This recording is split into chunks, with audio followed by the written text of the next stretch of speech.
Well, hello everyone. Welcome to Redneck Ways. How's everybody out there in YouTube land? Well, I hope y'all sit fine and dandy.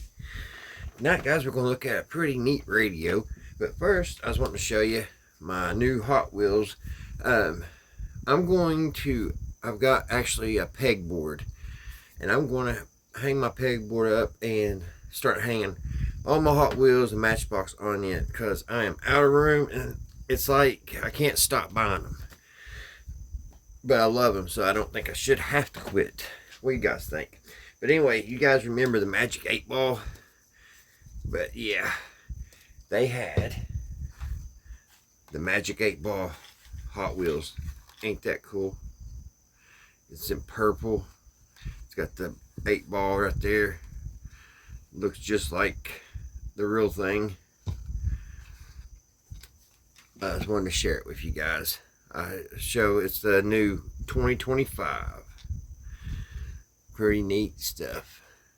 But what I was saying, guys, we are going to look at a radio, and it's a car radio. It's a Chevrolet car radio, a 1949. So let me get it over. Let me get this put up and get it on the table. Alright, guys, here it is. It is, like I was saying, it's a 1948 to 1949 car radio. It's manufacturer. It says it was Chevrolet division. I thought it might be a Delco, or no Delco, but it just says the Chevrolet division. And like I said, it was made in 1948. 1949.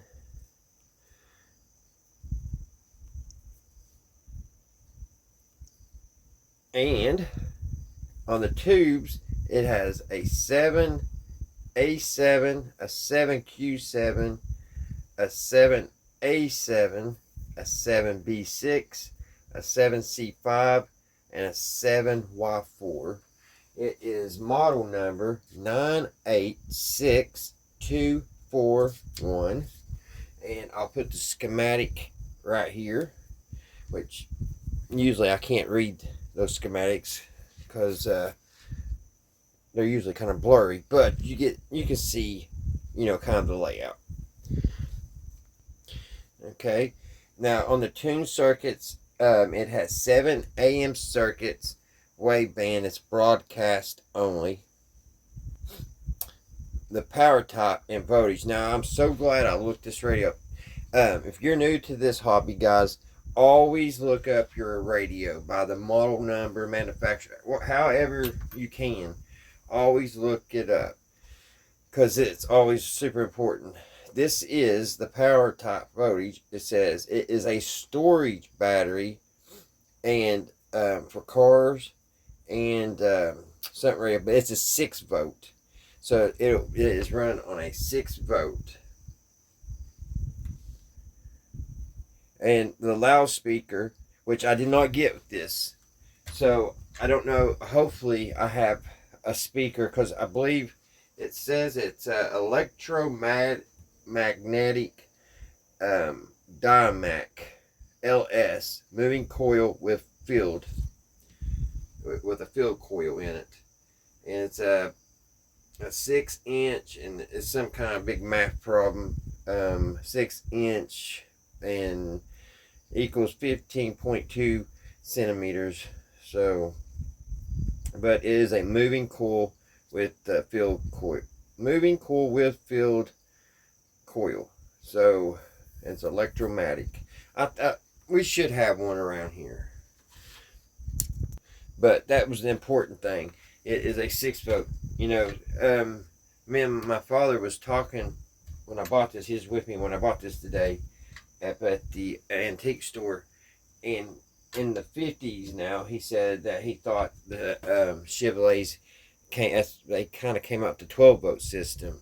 So I'm glad I didn't hook no 12 volts. And it even gets a little more strange. So let's read on. It says, and this is down in the notes, it says the model Chevrolet 96 8241 from Chile Motor Division of General Motors Corp, Detroit 2, Michigan, is a storage battery operated custom built automotive AM receiver.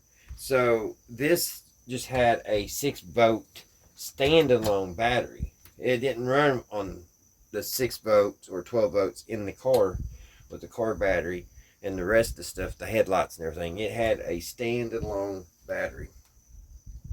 And like I said, it had Michigan, it had standalone battery, built automotive AM receiver with a vibrator, which is a little worrisome. We'll get into that for me. Anyway, we'll get back in that. But the vibrator, it makes, I guess, for the B plus is what it's saying.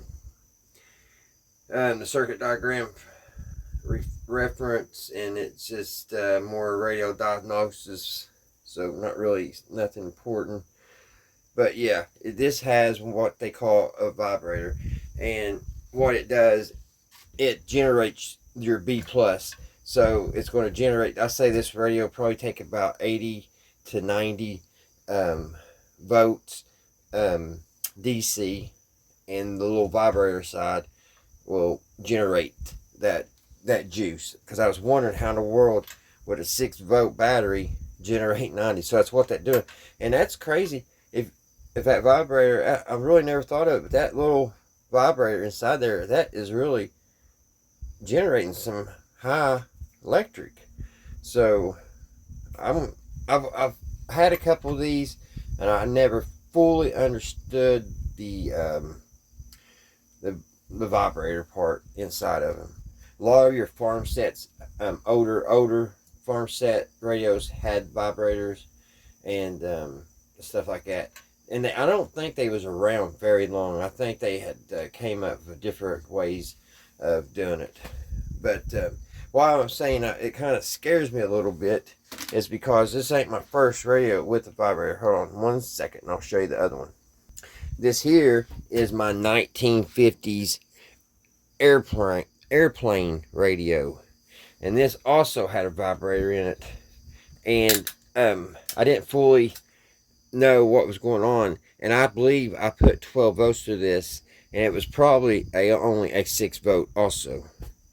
So I screwed the pooch in so many words there on this one. So we definitely want to be careful and take our time on this radio that we got right here. So let's take a closer look at it, guys. Now it is missing one knob, and I actually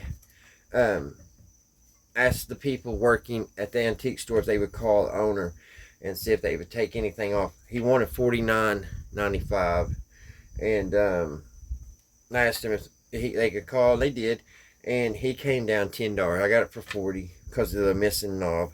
That's kind of a, kind of stinks that it is missing one knob. Maybe I can get lucky and find a knob out there, but just really neat. I like how it's got these little aluminum little things. It's just, they didn't have to put those on there, but they just did, just for decorative pieces. And then it's got pretty much your standard antenna here, like regular cars today. You got that odd antenna that just plugs in. Here's your speaker wires right here. That's your speaker, which I wish this came with the speaker, but they probably just didn't take it out of the dash. They probably didn't think about it. This is your power supply. It's supposed to have a fuse, so we'll scag a fuse on there just to be safe. And here is your ground, which needs a little repair also. That's your main hardware, your negative and your positive, your speaker. It looks like it has another ground here on top, and there's your antenna, and here is a place to adjust the coils in here if you're wanting to calibrate the radio. So let's open it up, guys. It's got your standard little base plate. When I hold this stuff, I can almost go back in the past, and it's almost like I'm psychic, like I can feel the energy to this. All the things that play through here, Elvis Presley, you probably Elvis Presley is playing loud on this radio. Roy Orbison, all the greats. Jerry Lee Lewis. There's probably all kinds of interesting news coming out of it. I mean, it's just so fascinating, the history. And even if there was like a recorder in here of everything that this radio played, it would probably be just absolutely awesome to hear it all.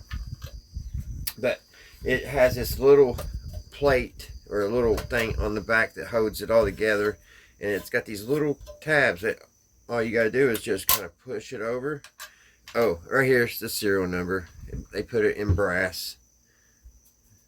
And the way I read on that that website, this I guess was a custom built piece, as in you would get your car and you would specially order this, I would say, and then they would custom build it for the car.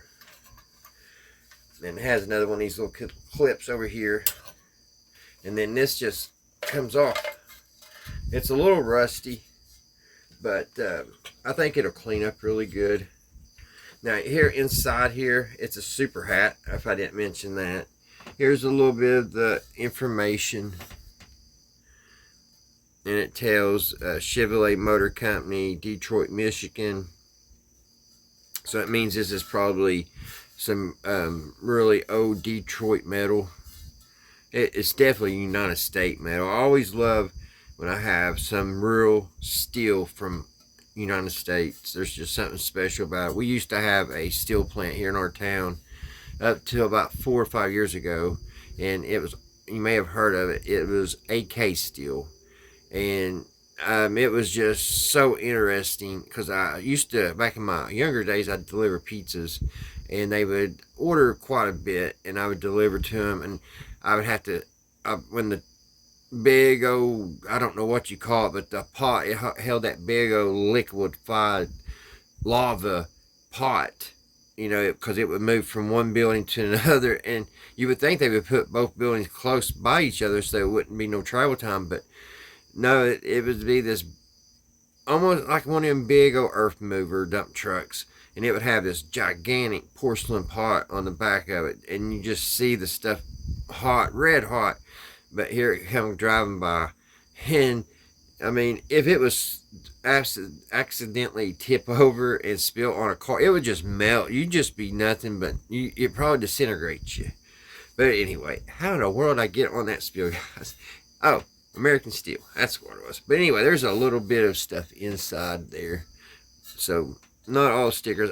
I don't know if there was anything in the bottom. I probably not, because of the hose there for the antenna and the little adjuster to align it. And it says on top, in the very top, you can't see it, Chevrolet Motor Company, and it tells your model number, which we've already said a couple times. So let's get into the meat and potatoes of it. Here, it's a 5-tube radio. Now, look at all these. How, I was thinking when I saw this, how does this 6 volts make this thing work? And it's crazy that the vibrator actually generates all the juice, pretty much. I say the 6 volts. I haven't looked it up. I'm having a thought, and I probably should have looked this up before I started the video. I don't know what lights the filaments. That's because it only has 2 power wires. So I guess maybe the 6 volts goes through and it automatically takes a certain path and light the filaments, and then the other voltage goes probably to the vibrator and makes the B plus. But yeah, there's no way to hook up A voltage. I will have to look into that, because we're not going to fire this up tonight, guys. We're just going to check the tubes tonight, and we're going to make a couple videos out of it. And there's no sense rushing it. I don't want to tear up anything, and I'm sure you guys out there don't want me to tear up anything. Now the volume switch potentiometer still works really good, but the tuner is not working. So we'll try to put a little oil on that and see if we can get that to turn in this video too. And then we're going to check our tubes and see. And now, one good thing, I don't see any of them that's gassy. But there you go, guys. You got your IF can here. I can't really see the tuning capacitor. It must be inside here. So in our next video, we'll take these 4 screws. There's 2 on each side. We'll take those out in the next video, and this whole thing should come off, and we should be able to see the tuning capacitor, and the vibrator must be under there too. This over here works the tuner. I thought maybe this was something to do with the vibrator, but it's not. Now, there is one little thing already concerning me, is this piece of metal right here. It moves up and down, but it looks like there's a wire attached to it. So when we get inside of it, we'll see what that's all about. And there's something here. This right here moves here in the middle, and I don't know why that would move. It's got a little spring on it, and you can tell it goes back and forth, but there's no controls that I see that would move that. So I don't know. So what we're getting ready to do, guys, we're going to use our little tube checker, and we're going to check the tubes, and then we'll put a little oil on that tuning capacitor, and we'll see if we can get this to actually turn and see if we can get the dial to move, because right now it is stuck. So pull you up a chair, make yourself cozy, and let's check these tubes, guys. And guys, also, if one of you all out there has ever messed with one of these old radios, and you know how the filaments work on, as far as the wires, how the wires hook up, let me know, because I'm puzzled right now on that, because we only have 2. We have the ground, and we have this one that the fuse goes on, and that's all the wires. We do not have no A supply, and I guess just this piece, I don't know, I guess it has to all be hooked in. Alright, let me get things situated, get this plugged in, and I'll be right back, and we'll check these tubes, guys. I was really surprised it had 5 tubes. Now this is probably those octal tubes with the 8 pins, the little tiny pins. It's what they're looking like.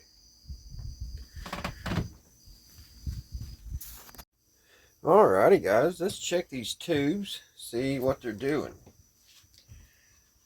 Let's see. Hopefully we got good tubes. So let us start with the 7B6. Hopefully they won't be hard to get out here. If you never have taken a tube out, always try to get as close to the bottom and wiggle as you can. Now these probably got a lock in them. I say these lock.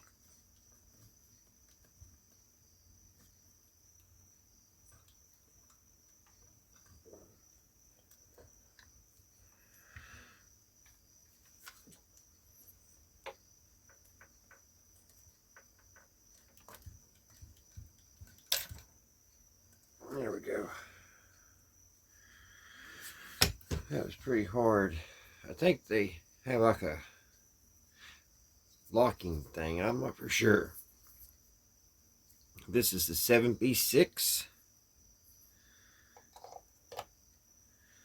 And it is good. The filaments are good. So we are off to a good start. I don't know if you can see that light or not. So we are off to a good start, guys. So let's go ahead and take the 7C5 out. We'll put the 7B6 back in, so we do not get them mixed up. Knock some of the dust off of it. Now these are GM tubes. Let me clean these up real quick and I'll show you. I'm just going to use water because I don't want to take the writing off. Alright. It says GM parts.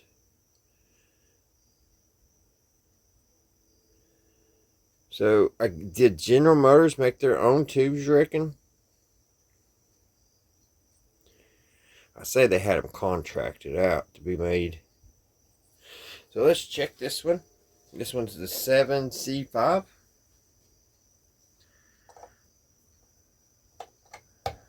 And it is good.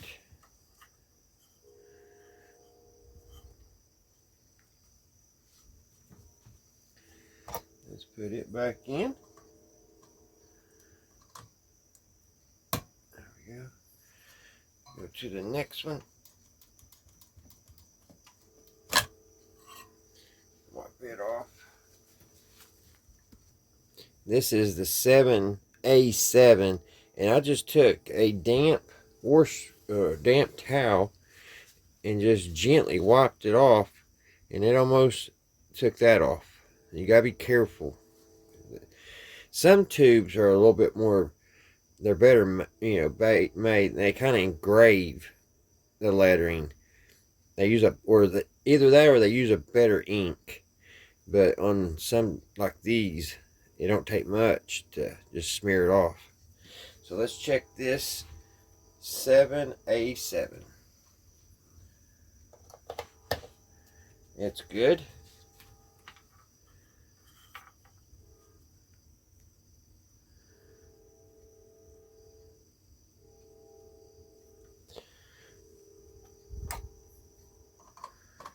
Put that back in.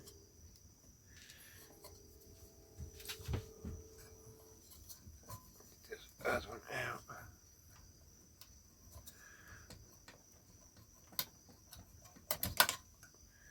And this one is the 7Q7. I'm going to wipe it off. It's going to be easy. They're dirty. They need wiped off. I'm not using nothing. Now this looks like a replacement tube. It's a tungsten. So this is a little bit different. So they must have had to replace this at some point. Let's see if it's still good. It is still good, guys. Still good. The 7Q7. Still good. We'll try to get this one out while that one's out. There we go. Let's put this one back in. Well, I know where that one goes. We'll check this one, then we'll put them both in. You wipe this one off. You gotta be real easy. It's kind of, now this is a Philco. So this radio's had to have a couple tubes replaced in the past, which is typical. Probably got played a lot. This is a 7B7.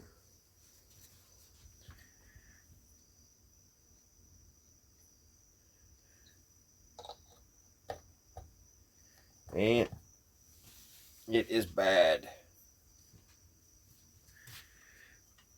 That 7B7 is not coming on, guys.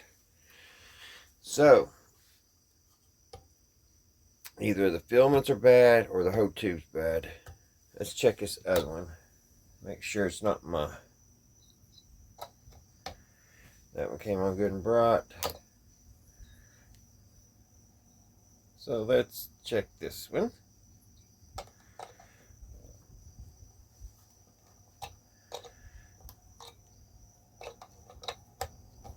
And there's nothing there. So let's put this one back where it goes. The 7Q7. We'll put it back in.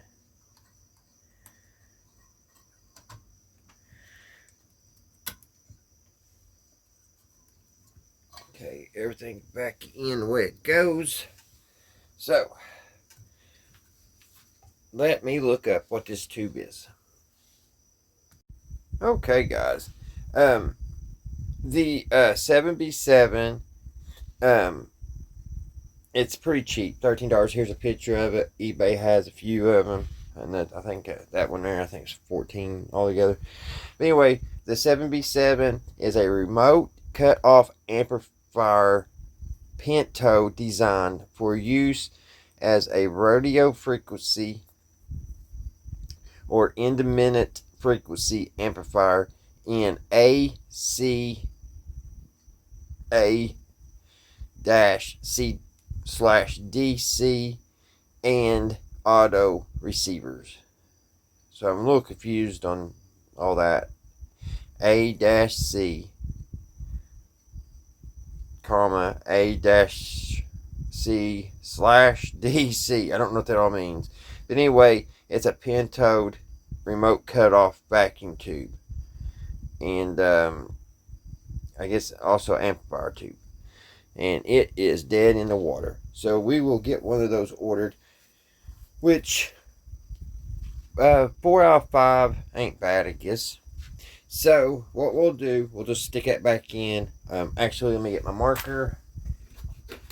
We'll put a X on the tube. I'm going to put an X here. That was a Philco. So we know that one's bad.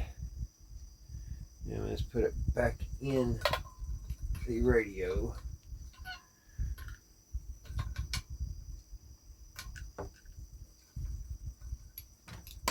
Alright. And she's got an X. I'll put an X on this side too. Alright. So we'll get one of those ordered. And because I'm kind of glad, because I'm going to do a little bit more research. I need to find out more about the A voltage, like what lights the filaments. I'm still boggled on that. Let me go get some penetrating oil before we end the video, guys. And let's see if we can get that tuner turning. What do you think? I'll be right back. Alrighty, guys. Let's see if we get this thing unstuck. So I'm going to let's put the back on it for right now. I wonder if that went bad when the radio's playing, or maybe the radio, it just went bad setting. It probably hard to, it probably went out in the car. It probably the last couple years of the car, the radio probably didn't work. It's got a little tab here. I guess that would also lock it into the dash. And I say that's what that right there is too.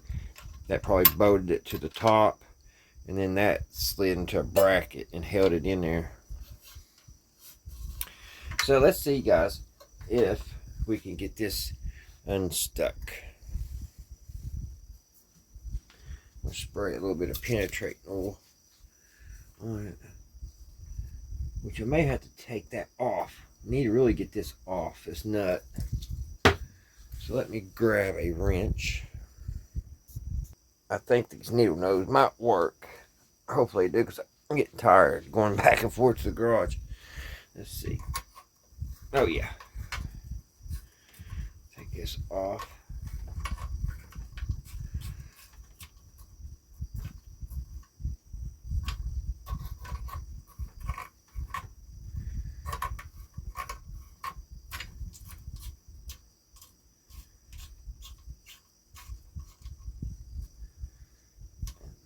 And this should pull off. Maybe the other one's loose. I would think this. Maybe they're not supposed to come off. All right. Let me see if I can. Let's squirt a little oil down it and see what we get.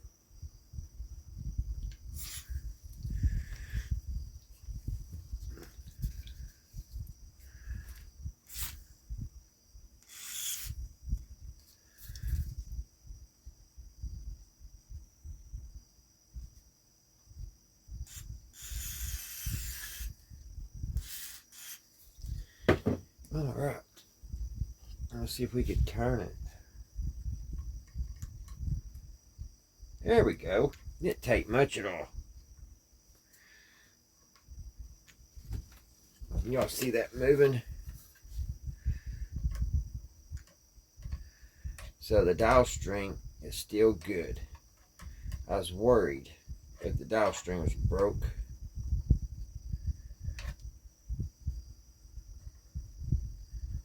Wait a minute. Did it quit working?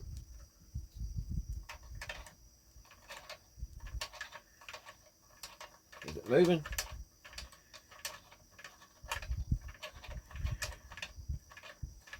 Yeah, it's moving.